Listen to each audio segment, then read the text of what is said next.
history favors the prepared. What happens if Sally wins the lottery? Literally, if Sally decides to not show up tomorrow? No matter what organization you work for, if you have people that you rely on to do a job day in and day out, you have to be thinking about, what's next. Hope is not a strategy.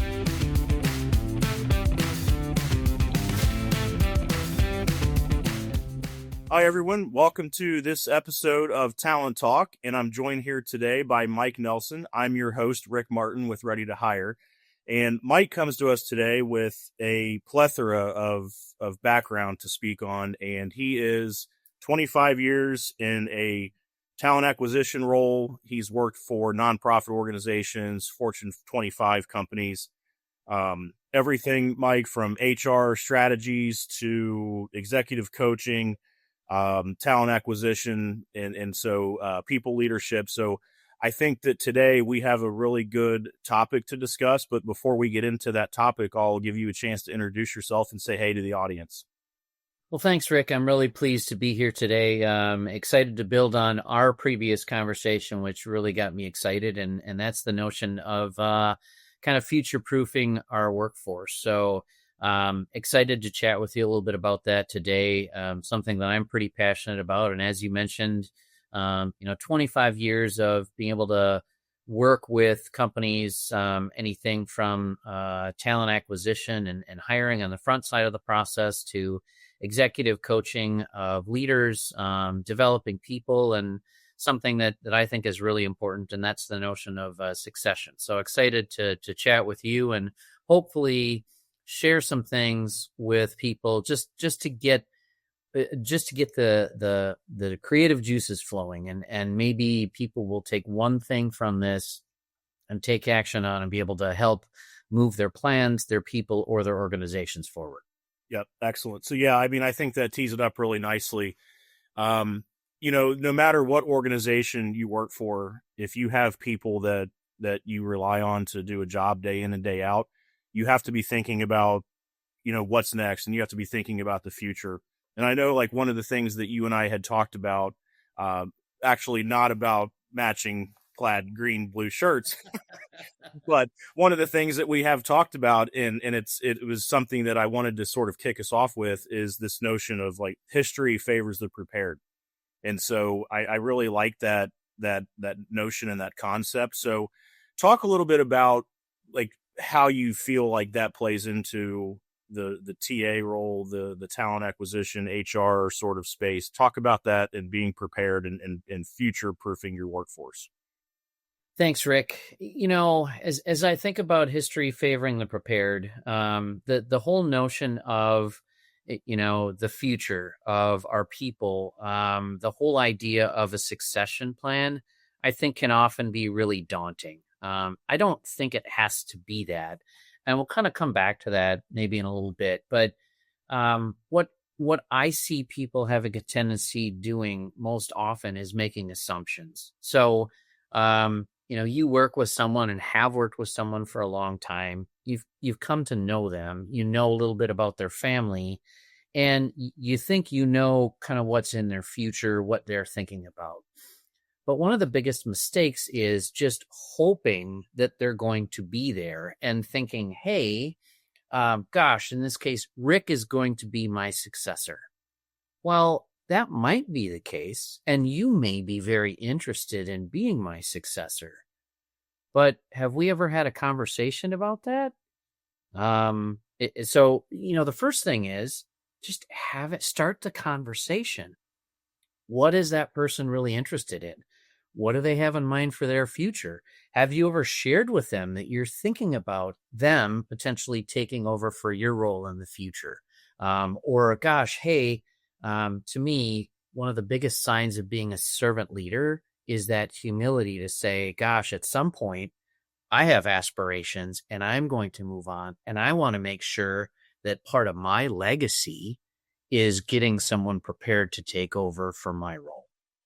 Yeah. No, I really like that idea. And it actually, you think about the different jobs that you've had throughout the years, and I'm looking back on my career, and, I've always had that notion that if I move on to something else or if I do something different, I want to leave it better than I found it.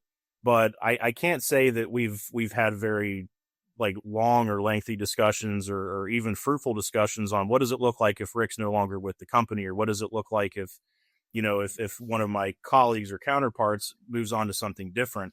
And it touches on a notion that, again, kind of going back to what you and I have talked about prior, is this notion of like, you're only as good as your people and the people that are in your organization. So talk to us a little bit about that concept that you've brought to light. Yeah, so I think it's really important to identify the criticality of people in your organization, and also, chat a little bit about the notion of, certainly most of us are very familiar with characterizing the performance of our people. I think less common is talking about their potential. So where do we see them? Where do they see themselves in the future? So whether you're a 25-person family-owned manufacturing company, or you're a 250,000 employee mega healthcare company, you still have to take some of the same steps. So I think it's really important for leadership teams, regardless of size of company, to talk about critical roles and critical talent. And there's some differences there. So critical roles are organization based. What roles, if the person in that role left, if they left, it would cause a tremendous amount of business disruption. That's a critical role. That can be a CEO position, but it can also be a director of payroll. If you don't have anybody else that can step in and take over that, and like I mentioned earlier, like we discussed earlier, if you haven't talked to anybody about that, that's going to create significant business disruption. So is your succession plan, in this case, for that payroll person, are you going to bring in a third-party organization? If so, that can be a valid plan. But you have to make sure that they have the keys, so to speak, to be able to step in and do that and avoid that significant business disruption. So that discussion as a leadership team is key, talking about those roles that are absolutely critical. And then what are you going to do? I think that's a really good starting point. It's certainly not the entirety of it, but it's a great place to start. Yeah. Yeah. And I think that, we can always look at a workforce and we can say that we can talk about compensation. We can talk about, what sort of things does a particular employee control, kind of like what you said, some critical roles. If they were to leave, then what? And so I think that when we look at that through the lens of a talent acquisition perspective, one of the things that you've mentioned, and I think it's brilliant, is that what do you do if you can't answer all of those questions about your succession plan? Like, what is it that someone who is in a leadership position, someone who is looking at workforce development, succession planning, like if you can't answer yes to all of those questions and check those boxes, what does one do? I think, to me, this is the notion of progress over perfection. If you're coming from a state where your plan, and that can be your business plan, that can be your succession plan being a component of your business plan, it can be your strategy. If you don't have more than one person in your organization that knows what that is, you need to make sure that that's the case. So a lot of people might think, hey, business planning, succession planning, it has to be this huge, convoluted, complex scenario that generates this 50 or 60 page document. It certainly can be that, but it doesn't have to. When I have conversations with people, again, progress over perfection, a valid succession plan can be making sure that more than one person, I like the rule of threes. So if you share what the plan is with at least two other people, odds are that not all three of you are going to be, that something's going to happen and you're all three going to be gone at the same time. So if you share that, and if multiple people know what it is, that can be a great starting point. But then making sure and taking it from there, How do you document that? And then, like we mentioned earlier, you got to have those conversations. Just making assumptions that, well, things like Sally really likes her role. She's not going to be looking for anything else.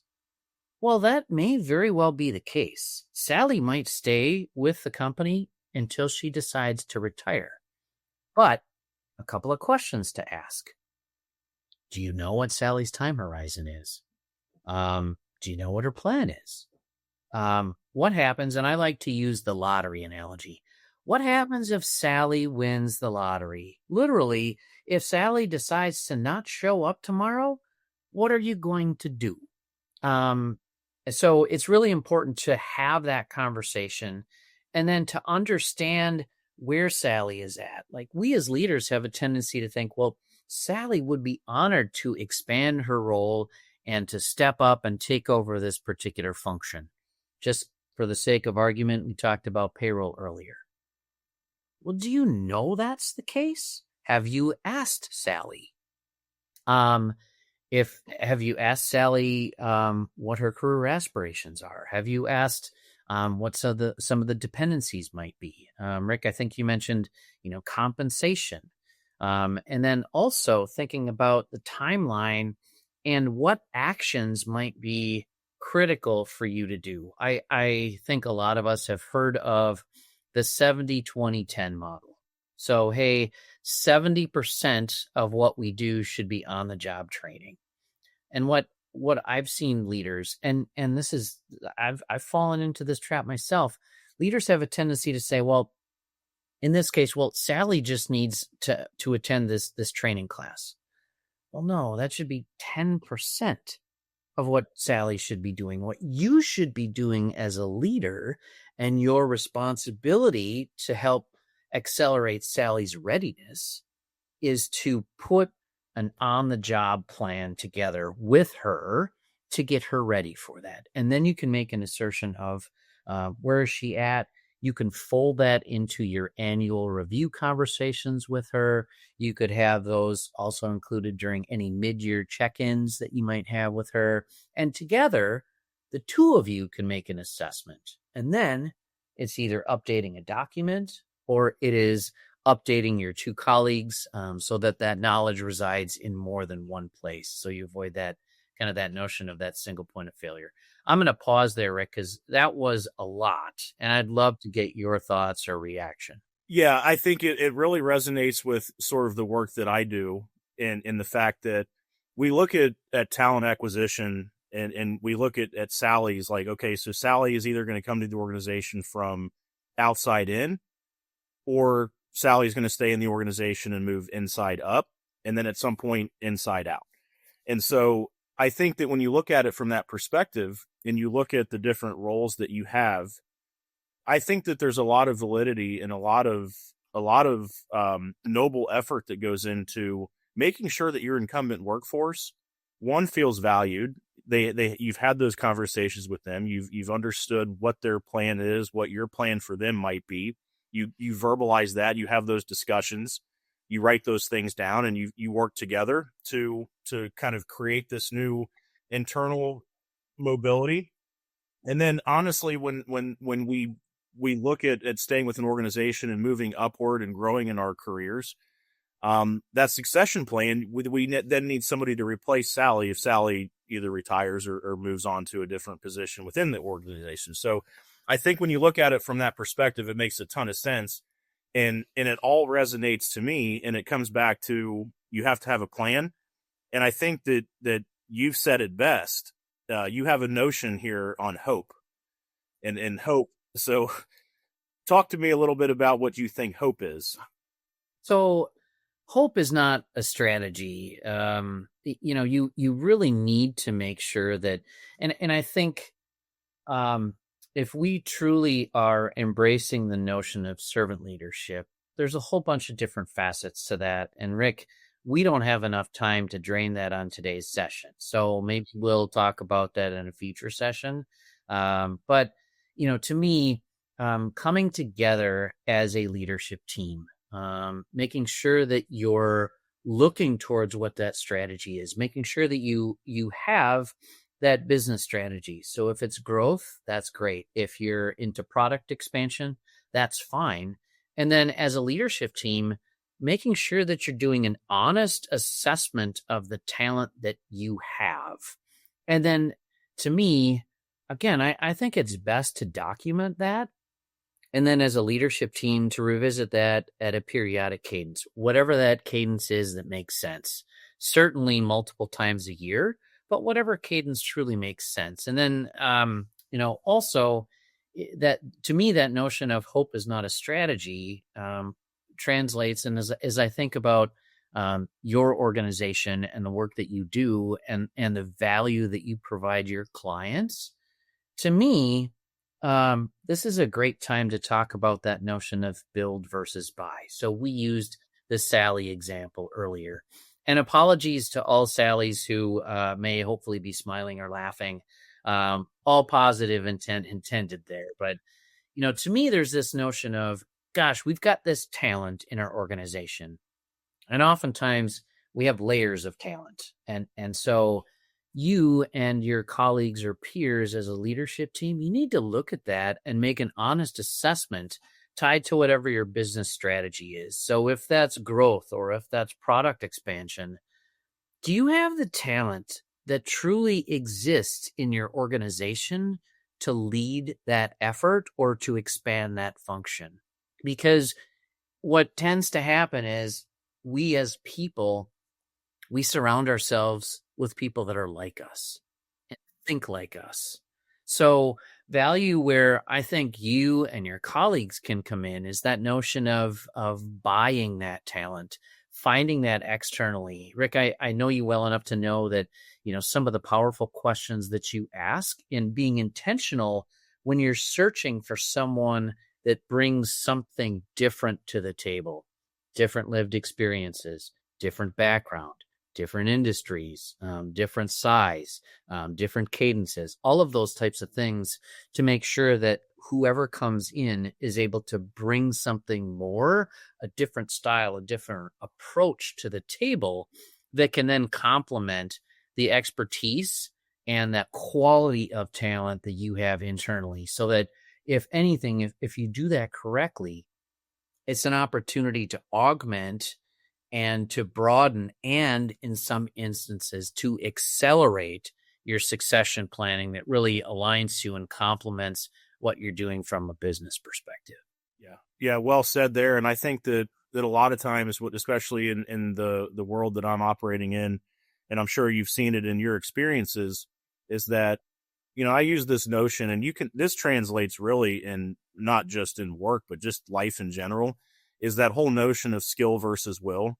Like, you can't teach somebody to get up and want to come to work, and you can't teach somebody to be willing to put forth the effort and to learn and to have, frankly, you can't teach somebody to want to have a conversation about career mobility. And I think it's incumbent upon the leaders and those of us that are in TA and in the leadership positions to really spearhead that effort to have these conversations with the employees that are working for us and figuring out, what is it that their plan is? What's my plan for them? And let's come to that happy medium and let's figure out, what it is that we're going to accomplish over the next several years as a tandem. So I think that's really meaningful work. And it's not, I wouldn't say it's easy. I'm sure you would probably agree that work is it can be tedious. And I think you mentioned, 50-page documents, and I think there's a lot of different, there's a different way that you could tackle all of it. But yeah, I think that notion of having that conversation and in these appropriate discussions with those that we're one, bringing in, and two, having them work up means a lot. So let's kind of shift gears then. So I know we've really hammered on like what it is that we're trying to solve for in this notion of succession planning and this notion of making sure that we're future proofing our workforce. And so if you can, and I know this may be difficult to articulate, so I don't mean to put you on the spot, Mike, but like, anticipate the future for us. Well, that's a tricky question. So I think there's a whole bunch of things there. What I can tell you are some trends that I've seen as of late. I do think that in we do have more talent that is entering the market, so that can be external to your organization. So if you are considering augmenting your talents, kind of that notion of that build versus buy strategy that we had just talked about, now is not a bad time to do that. We have organizations that are um, executing on cost containment efforts. We have some downsizings that are happening. We have national and international implications. We have political and whatever your bend is, right, wrong, or indifferent. What's happening now is increasing the level and the availability of talent that is out there. So, to me, Rick, this is a great opportunity for your clients, your customers, and even yourself to look at the talent that you have. Be deliberate about having the discussions that we talked about earlier in our conversation today. Think about putting a simple document together. Think about revisiting that.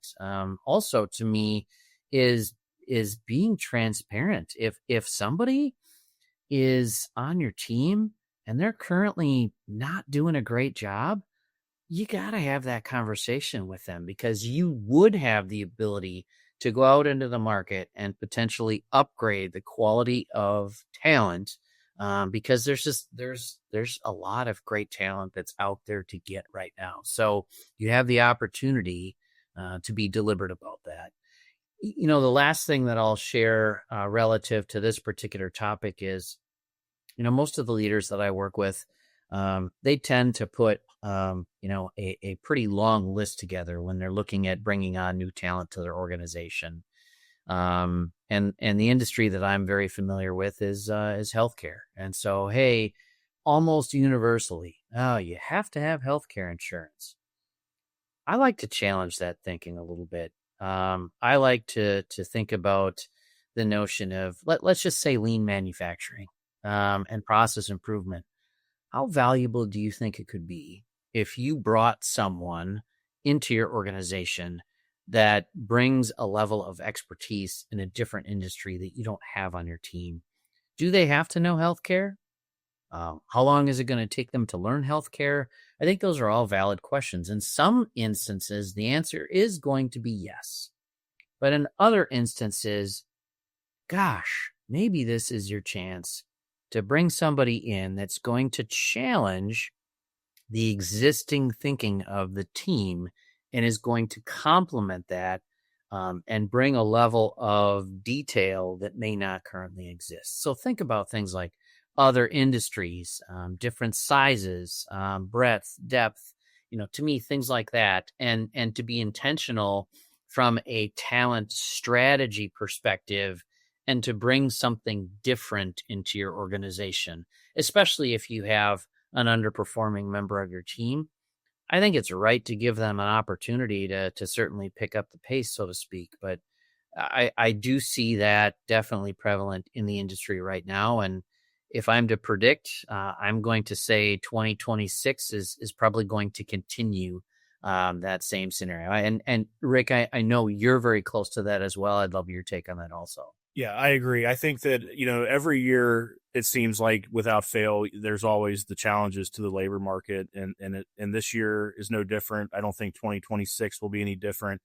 But I think that the one constant, and it's been at least in my perspective throughout my career, is that, and I know you hit on it just a moment ago, is that notion of like, let's look and bring in some talent from the outside and look at it through a different lens, and let's have that honest discussion. Let's figure out what we can work with to better our organization, where we can then bring someone into the org. We can work with them like we've talked about before, about workforce development and making sure that we're planning for their future, planning for our future, and at least setting our organization up, our little piece of the pie up for success, and being able to have those open and honest discussions, being willing to look at different avenues. And And is this the time that we look at building versus buying? Is this the time that we look at, our existing labor force that we have and say, what are our next steps? What does the future hold for us? And so I think everybody's future looks a little bit different, but I don't think that the need for roles is ever going to go away. I think it might look a little bit different. And so I think that we could definitely explore that topic in the future. But Mike, I wanted to really just end by saying I sincerely appreciate you coming on with Talent Talk today and offering your insights. And I've gotten to know you over the last several weeks, and I really appreciate the insights and the expertise that you're bringing to the discussion.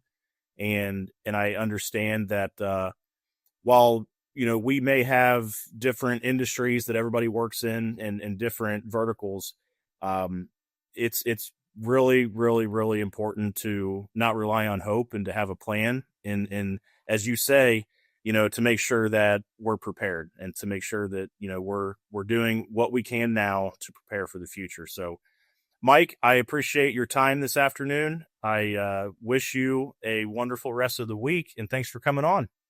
Rick, thanks so much. As we mentioned at the beginning, and we'll close, history does indeed favor the prepared. And my parting compliments, again, as you mentioned, great choice in plaid for the fall.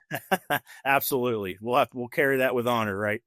Sounds great. Thanks, Rick, so much. Thanks, Mike. Take care. You too. Thanks.